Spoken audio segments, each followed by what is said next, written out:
CBS News, New York. Right now at 5, shore towns are getting ready for Hurricane Erin. Winds, waves, flooding already impacting parts of the country and could impact us here in the tri-state area. We've got live team coverage. Christina is in Manasquan, New Jersey. Natalie Duddridge is in Coney Island. Tony Sadiku has your first alert on new information coming down right now from the National Hurricane Center. Plus, a developing story. One of Mayor Eric Adams' closest allies is back in court today. The new round of charges she is facing. Good morning on this Thursday, August 21st. I'm Chris Raggi. And I'm Mary Calvi. And let's get you right over to Tony Sadiku. He has it all in the first alert forecast from the virtual studio. What are we hearing now, Tony? Good morning, Mary. Good morning, Chris. Everything's holding with the storm. We're getting the latest data from the Hurricane Center. It still remains a Cat 2. Our concern are indirect impacts. Everything along the coastline from the beach erosion, the high surf, and today the difference is we're going to have the threat for coastal flooding as we get to the later afternoon hours too, and you'll start to feel more of those winds. There's the storm. Looking a little unhealthier, if you will, compared to yesterday. It's been battling some rougher, more hostile conditions, but still, as a large storm, impacts continue up and down the eastern seaboard with rough surf and also dangerous rip current. So it is no beach day again today. Let's look at the track on the floor. There's the Cat 2. There is Bermuda. There is New York. It's not coming here. It's going to find that crease in between. Large storm. There will be some large swells along our beaches, but the storm is expected to weaken with time as it moves away. Of course, we'll detail more of those local impacts you can expect when I see you in just a bit. First, let's see if there are any impacts to your commute. Check in with Guy at 501. Good morning. Good morning, Tony. We're going to start in Newark. We have cleanup from an earlier tractor-trailer fire. It has 2 lanes closed on the northbound side of the eastern spur of the turnpike. Not a major delay through the area. You may want to stick with the western spur. That's wide open. In Queens, a crash has 1 lane closed on the eastbound side of the Grand Central Parkway right at the merge with the BQE. Traffic is light-headed eastbound, so no major delays just yet, but we'll keep a close eye on this. Checking mass transit, everything running on or close to schedule. A reminder for NJ Transit's main Bergen Line customers. For the next 2 months, trains may experience 15-minute delays due to a track project between Suffern and Ridgewood. Alternate side parking is in effect today citywide. Chris and Mary, back to you. Guy, thank you. Now tracking Hurricane Erin, which is causing dangerous rip currents up and down the East Coast. Take a look at this video. Waves can be seen flowing into the parking lot of a North Carolina fishing pier. Locals say that the conditions are only going to get worse as storm surge warnings remain in effect. Closer to home, the flood risk will increase with the coming of the high tide. Christina is with our first alert weather tracker in Manasquan, New Jersey. Christina. Well, Mary, these winds have definitely picked up since yesterday. Those red flag warnings also remain in place, but we want to talk about a new potential threat that towns along the Jersey Shore are facing today, and that is possible coastal flooding. Now, here in Manasquan, that is most likely to happen during high tide, which is both at 7 a.m. and 7 p.m. tonight. The risk in the evening is higher. Towns all along the shore have been preparing for this. In Ocean City, families were told to move their cars to a safe place before those water levels rise, especially on the bay side. The town also asking residents to secure outdoor furniture and check their boats, docks, and slips to make sure their lines are tied up tight.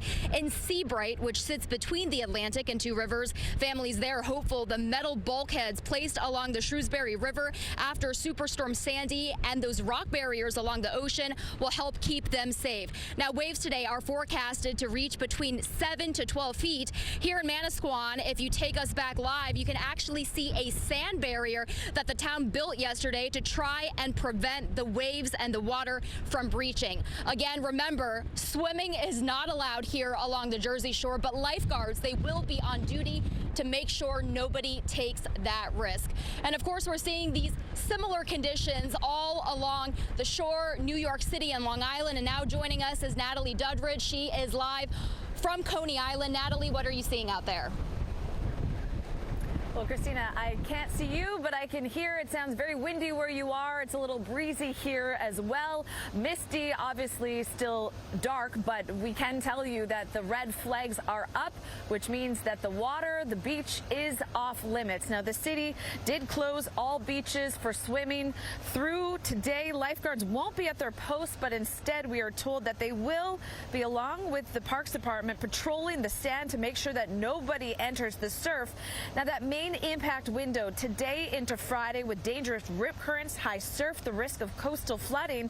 A coastal flood advisory also in place for most of New York City, and along the coastline, winds gusting 30 to 45 miles an hour. Then to Long Island we go. The conditions even more severe there. Towns like Quogue and Southampton already declared states of emergency. A high surf advisory remains in effect through Friday, with waves building to 15 feet in spots. Southern Nassau and Suffolk counties are under a coastal flood warning, and emergency management says the top concern there, coastal erosion and the damage this storm could do to barrier beaches. Now, back out here, Hurricane Erin has certainly turned this into more of a look but don't touch kind of a day. We'll send it back to you guys in the newsroom. Chris and Mary. Natalie Duddridge live from Coney Island. Natalie, thank you, and stay with us for continuing coverage as we track Hurricane Erin on air and online at CBS2New.com. In other news now, developing this morning, a new controversy for Mayor Adams after an advisor to his re-election campaign is accused of handing a reporter a bag of chips stuffed with cash. The alleged incident comes as several of Mayor Adams' associates are set to face new corruption charges today. Addie Guajardo joins us live from Lower Manhattan with the latest on this story. Addie. Well, good morning, Mary and Chris. Today, Ingrid Lewis-Martin, which is Mayor Eric Adams' former top chief advisor, will be in court to face new charges. This following new allegations that have surfaced that are tied to the mayor's campaign out in Harlem. Cash stuffed in a bag of potato chips. The City New York journalist Katie Honan says former City Hall advisor Winnie Greco handed her this bag last Wednesday following a campaign event for the mayor in Harlem. Honan says she tried to return the cash and quickly notified Adams' campaign and the Department of Investigation. Greco, Adams' former director of Asian Affairs, resigned from City Hall last year after the FBI raided her home during his corruption case. A spokesman for the mayor's re-election campaign said in part, Greco holds no position in this campaign and has been suspended from all volunteer campaign-related activities. On Wednesday, Mayor Eric Adams was all smiles at the opening of his new campaign office in Harlem as news broke that one of his closest political allies, Ingrid Lewis-Martin, will return to court for another round of corruption charges. An attorney for Lewis-Martin confirmed to CBS News New York she will be in court today to answer new charges filed by Manhattan District Attorney Alvin Bragg. Her attorney says prosecutors refuse to provide any details on the charges, adding in part, while the specifics remain unclear, Ingrid is certain of one thing: she has broken no laws and she is not guilty. Last December, the former chief advisor to Mayor Adams walked into court handcuffed after being indicted on bribery, money laundering, and conspiracy charges. Her son, Glenn Martin, was also charged. According to the New York Times, this new indictment includes Lewis-Martin and her son, as well as the Deputy Commissioner for Real Estate Services, Jesse Hamilton, and two major donors, Tony and Gina Argento, who run a prominent New York-based soundstage company. Attorneys for the Argentos say they are aware of an indictment charging alleged improper conduct involving a former New York City public official, of which they categorically deny the allegations. The mayor is not expected to be charged. City Hall released a statement reading in part, Mayor Adams was not involved in this matter and has not been accused of or implicated in any wrongdoing. So far, there's no word from officials on what these charges are, except that they are not federal. And an attorney for the mayor's re-election campaign also saying in part that Adams stands by Lewis-Martin's decades of public service and remains confident that the truth will prevail. Reporting live in Lower Manhattan, Addie Guajardo, CBS News, New York. Addie, thank you. 5:09. The social media strategy and grassroots approach used by Zohran Mamdani is now influencing how more traditional political figures like Eric Adams and Andrew Cuomo are now running their campaigns. Mamdani has 52,000 volunteers who knocked on 1.6 million doors during his Democratic campaign. He's seen as the candidate of the progressive grassroots left. To counter this, a super PAC supporting Andrew Cuomo created a website called Mainstream to counter Mamdani's agenda. Is the far left. These are radical ideas. This is a socialist form of government. It won't work. Andrew Cuomo is a man who doesn't understand that no means no. He lost the primary by 13 points. I won the most votes of any primary victor in New York City history. And still, he thinks that New Yorkers want him to lead this city. Republican Curtis Sliwa says while he doesn't have the support of PACs like his opponents, he says he's still been able to raise funds to run against them. 3 of my opponents have PACs. They also have billionaires supporting them, and yet I outraised all of them in the last quarter. A PAC supporting Adams is now working against Cuomo. A sign even traditional Democrats are wary of Cuomo's comeback. Time now is 5:10. Meteorologist Tony Sadiku is in our virtual studio for a story. Hi, Tony. And good morning, Chris. Even with Hurricane Erin at a distance, we are going to feel some of the effects of the storm with those winds expected to accelerate. You're feeling it now. Certainly Christina is along the shore there. Look at this. By this afternoon, we could see peak wind gusts 30 to 40 miles per hour from Long Island down the shore as well. That could be an issue, leading to coastal flooding as well as rough surf. Meanwhile, a little turbulent ride from our first alert flyby on our Chevy chopper. A lot of clouds, some wet weather too. We've got details on it all coming up in your full first alert forecast. Right now, though, let's get an update on first alert traffic. How we doing, guy, at 511? Well, Tony, we have 2 trouble spots at 511 this morning. The first is in Newark. Cleanup from an earlier tractor-trailer fire still has 2 lanes closed on the northbound side of the eastern spur of the Turnpike. Not a major delay through the area, but just a heads up, if your travels take you this way, you may want to stick with the western spur. In Queens, a crash has 1 lane closed on the eastbound side of the Grand Central Parkway, right at the merge with the BQE. Taking a live look outside at the Cross Bronx, right near the Bronx River Parkway. Traffic moving well. You can see the wet roadways out there, so definitely give yourself a little bit of extra time and be careful. Alternate side parking is in effect today citywide. Chris and Mary, back to you. Okay, Guy, thanks. Coming up, a long road to recovery for a Brooklyn boy who survived a 5-story fall out of a window. And the redistricting fight in Texas heats up as the bill gets passed by legislators. What's next as New York's Governor Hochul weighing in? Well, this morning, we're tracking Hurricane Erin's progress as the storm makes its way up to the New York, New Jersey coast. Brandon Goldner has a live look at conditions now in North Wildwood, New Jersey. Brandon, what are you seeing right now? Good morning, Chris and Mary. We had a heavy band of rain that came through here just about a half hour ago. It's since let up, but a lot of gusty wind, and that gusty wind is really pushing some of this water from the ocean closer to North Wildwood shore. There's a lot of concern, especially when it comes to beach erosion out here, particularly in North Wildwood, which has been the center of the debate when it comes to beach replenishment projects. A lot of concerns as well about rip currents. A lot of the beaches out here from North Wildwood, Atlantic City, Ocean City, New Jersey, all shut down to prevent swimmers from coming out here. There's also a lot of concerns about moderate flooding, particularly on the bay side of the Jersey Shore. Officials have been warning people to move their cars to higher ground and to tie down their outdoor furniture. We're actually expecting high tide to come up here at around 6:55 a.m., and that's going to precede the larger high tide, the one that many of the officials down here are concerned about, closer to 8 p.m. tonight. We'll definitely be keeping an eye on this, especially as we're going to see this water start to come closer and closer through the morning hours. Back to you all. All right, Brandon Goldner live in North Wildwood, New Jersey for us this morning. Thank you. Let's send it over to Tony Sadiku right now. He's got your first alert forecast here. Hello, Tony.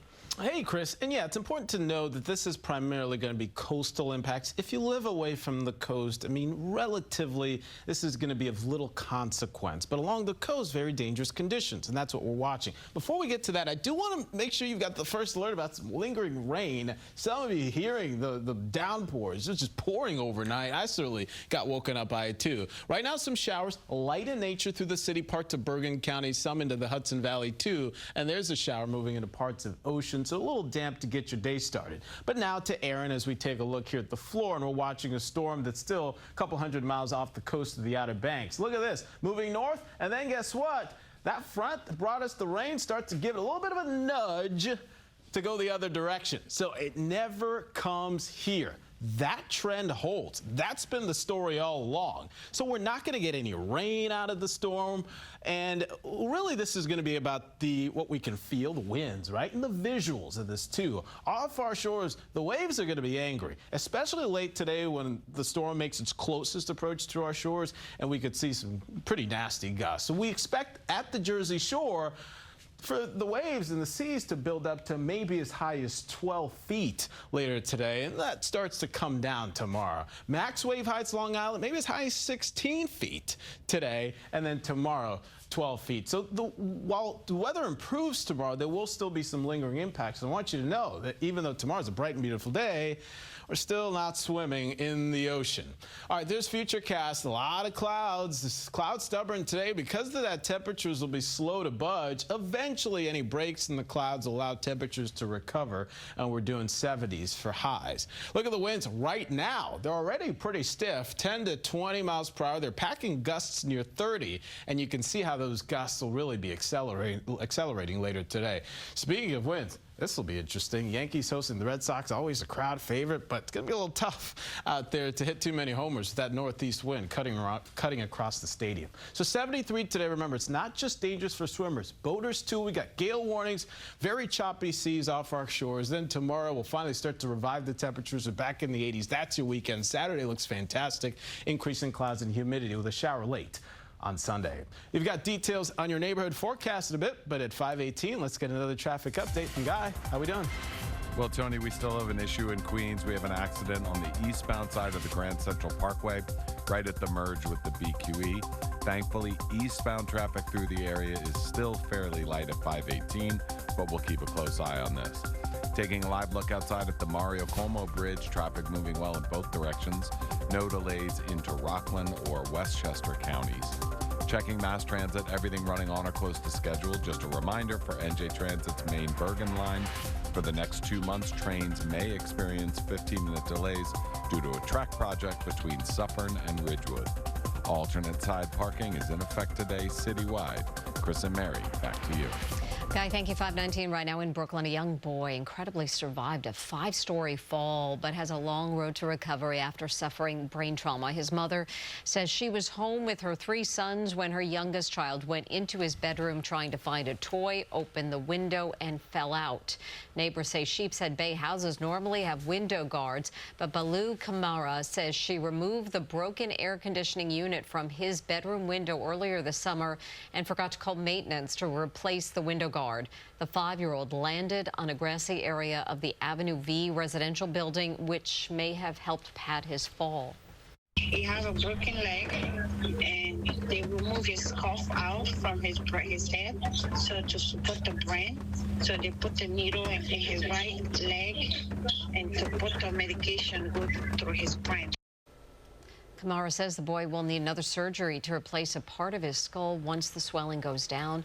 Police say there is no criminality involved. It's 5:20. Now to the Texas redistricting battle. The state Senate could vote as soon as today to approve new congressional maps after the measure passed the Republican-controlled House yesterday. The maps were backed by President Trump in order to give Republicans a better chance of maintaining control of Congress in the midterm elections. It could give the GOP 5 more seats in the U.S. House next year. Democrats who fled Texas for 2 weeks to delay the vote say they do plan legal action.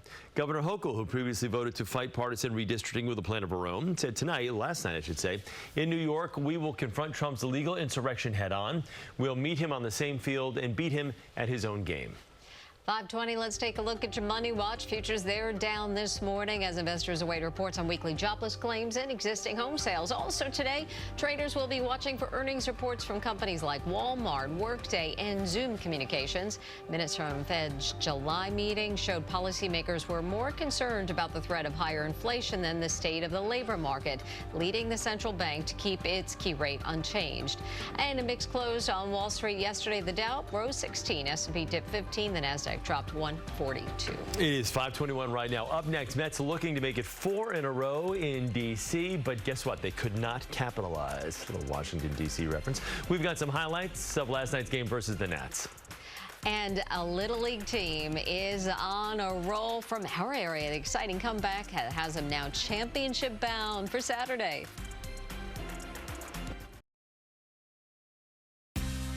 This is First Alert Weather, sponsored by your Tri-State Chevy dealers.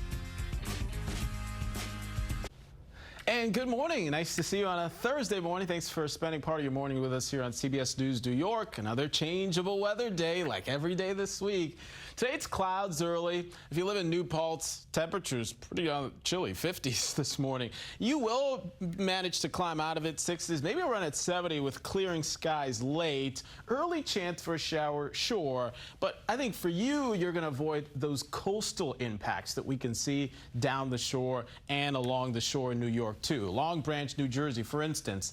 Temperatures, yeah, 60, 70, similar numbers, but the wind's more a factor, gusts 30 to 40. And because of that, coastal flood warnings in effect for you, because during times of high tide late today, you could see inundation of maybe a couple of feet in some of those vulnerable coastlines. So we'll have to watch out for that for sure.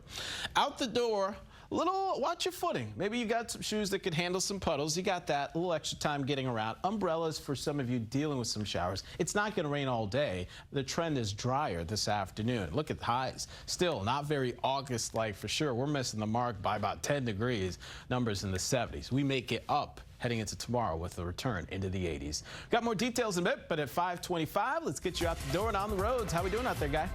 Well, Tony, we have a new problem at the Brooklyn Bridge. We have a truck blocking the right lane on the Manhattan-bound span. This is right on the start of the bridge, Manhattan-bound. Commercial trucks are not allowed across the Brooklyn Bridge, so a police car obviously is out there. He's going to try to back this truck off slowly, but currently one lane blocked. In Queens, we have an accident on the eastbound side of the Grand Central Parkway right at the merge with the BQE. Thankfully, eastbound traffic is still light at 526 this morning. Alternate side parking is in effect today citywide. Chris and Mary, back to you. Okay, Guy, thank you. Yankees went into extra innings with the Rays in Tampa last night. Top of the 10th, Giancarlo Stanton going downtown, putting the Yankees up 5-3. Now, bottom of the 10th, Yankee reliever Devin Williams giving up 1 run, had tying runs on base, but pitches his way out of it. Yankees come back. They win it 6-4. Your final score. They are hot right now. 14 home runs over the span of 2 games. Mets and the Nationals in D.C. Mets trying to come from behind and win their 4th straight game. The solo shot from Bet Beatty here made it a 4-1 game in the 5th. Then to the 6th, Jeff McNeil sneaks one inside the left field line for a 2-run double to make it 5-4. And here come the Mets. The Mets start trailing by a run, and that's where things stalled out. They lose it 5-4 last night in D.C. Kodai Senga taking the loss. 5:27, the team from Fairfield, Connecticut is now just 2 victories away from winning the Little League World Series. Wednesday, they took on an undefeated team from Las Vegas in the semifinals, tied at 3. Luca Pellegrini gives Fairfield the lead for the first time in the 5th. And then comes Tommy DeMora, providing some insurance with a big blast. Fairfield winning this 7-3. The final, they'll play in the U.S. Championship on Saturday with a chance to play for the World Championship on Sunday. You were watching the game, Chris. It was great. I'll tell you, these kids are tough and resilient. They were down 3-0 early on. Things not going their way, but they turned it around and did a great job. And the last Connecticut team to win a Little League World Series title back in 1989, the Trumbull team. This is a chance for these guys to now go to the So top of the talented. list. So close, so close. American Championship on Saturday. All right, still ahead, one of Mayor Eric Adams' former staff members, Ingrid Lewis-Martin, set to return to court today to face new charges. How it all ties back to a widening circle of high-profile indictments. Bracing for rain that has nothing to do with the hurricane. Our first alert forecast tells us when it's expected to hit hardest.